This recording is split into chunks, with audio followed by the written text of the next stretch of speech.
तारीख थी जून 12, ठीक 1:38 पर जमीन से अलग। उस दिन धूप भी थोड़ी धूप से ज्यादा जैसे मंजिल की उम्मीद दे रही थी। सरदार वल्लभ भाई पटेल इंटरनेशनल एयरपोर्ट से एक Boeing 787 Dreamliner air India flight AI-171 London Gatwick की राह उड़ान भरता है।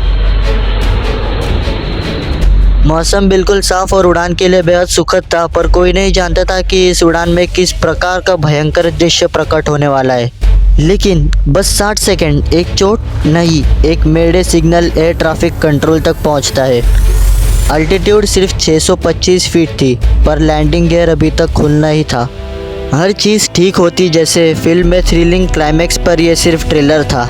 अचानक से किसी प्रॉब्लम की वजह से मेघानी नगर के रेजिडेंशियल एरिया में प्लेन एक BJ medical college doctors hostel पर क्रैश हो जाता है।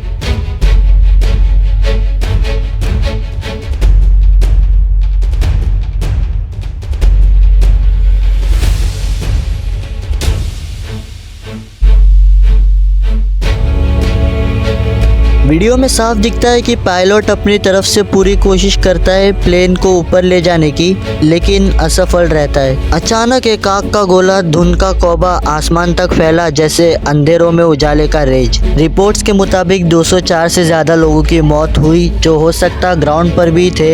एक या शायद 2 लोग ही क्योर सेव हुए। इस बीच सीट नंबर 11A, ये वही आदमी था जो इस पूरे इंसिडेंट में जिंदा बच पाया। इनका नाम था रमेश।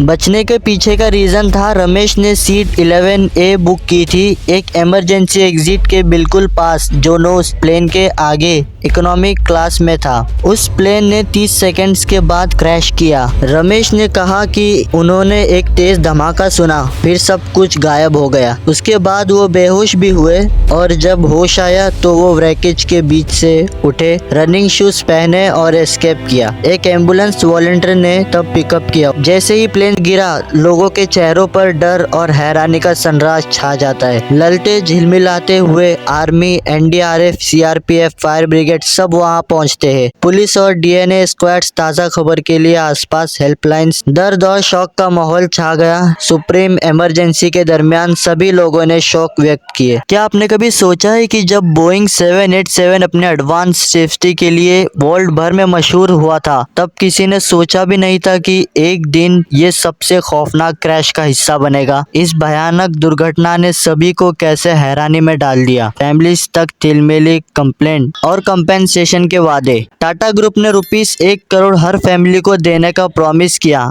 लेकिन क्या ये कंपेंसेशन उनकी जिंदगी को लौटा पाएगा? एक ड्रीमलाइनर जो कतर, UK, USA तक लोगों को जोड़ने वाला था, उसने छोटे से गुजरात की जमीन पर आके खुशियां मिलती आशा को ही चुप सा छोड़ दिया। उनकी खुशियों, सपनों और उम्मीदों का क्या? ये सब एक पल में खत्म हो गया। ये सब कुछ सिर्फ एक पूर्णांग महसूस करने वाला उड़ान था, पर अब ये कहानी एक भयानक परिवर्तन में बदल गई। लेकिन सबसे बड़ा सवाल, आखिर क्या वजह थी इस भयानक क्रैश के पीछे? आइए जानते हैं। एयरक्राफ्ट ने टेक ऑफ किया, पर टेक ऑफ के बाद लैंडिंग गियर अभी तक खुला रहा। अल्टीट्यूड सिर्फ 625 फीट था, गियर अनडिप्लॉयड स्टेट में नहीं था। ये कैसे मुमकिन हुआ? जो पायलट्स इस फ्लाइट को ऑपरेट कर रहे थे, क्या उन्होंने अपनी चेकलिस्ट को ठीक से फॉलो ही नहीं किया? विंग फ्लैप्स और स्लैट्स जो टेक ऑफ के लिए क्रूशियल लिफ्ट बनाते हैं, हो सकता है सही पोजीशन में ना हो। एक्सपर्ट ने fail to gain sufficient lift और possible incorrect deployment of wing flaps slats highlight किया। ये भी एक बड़ी वजह हो सकती है इस क्रैश के लिए, पर क्या सिर्फ ये वजह थी